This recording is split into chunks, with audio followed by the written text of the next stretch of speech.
सुंदर दुल्हा मड़वा भीतर। आवा ये सुंदर दुल्हा मड़वा भीतर।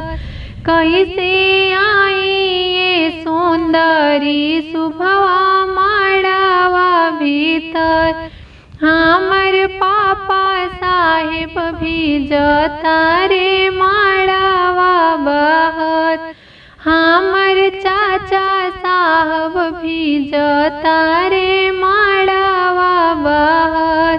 तोहरा पापा के तांबुआ तानाए बिदुल्हा। तोहरा मामी के रोड पर नाचाए बिदुल्हा। तोहरा चाचा के तांबुआ तानाए बिदुल्हा। तोहरा चाची के रोड पर नाचाए बिदुल्हा। आवा ये सुंदर दुल्हा को हबर भीतर। आवा ये सुंदर दुल्हा को हबर भीतर। कैसे आई ये सुंदरी सुभवा को हबर भीतर। हमर भैया साहेब भी जतारे मड़वा बहर। हमर भैया साहेब भी जतारे मड़वा बहर।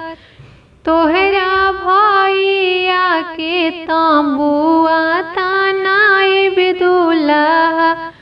तोहरा भैया के तांबुआ तानाए बिदुल्हा। तोहरा भाभी के झोंटावा नावाए बिदुल्हा।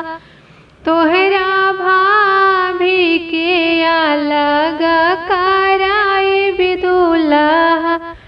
आवा ये सुंदर दुल्हा पलंगा ऊपर। आवा ये सुंदर दुल्हा से जिया ऊपर। कैसे आई ये सुंदरी सुभवा से जिया ऊपर। कैसे आई ये सुंदरी सुभवा पलंगा ऊपर।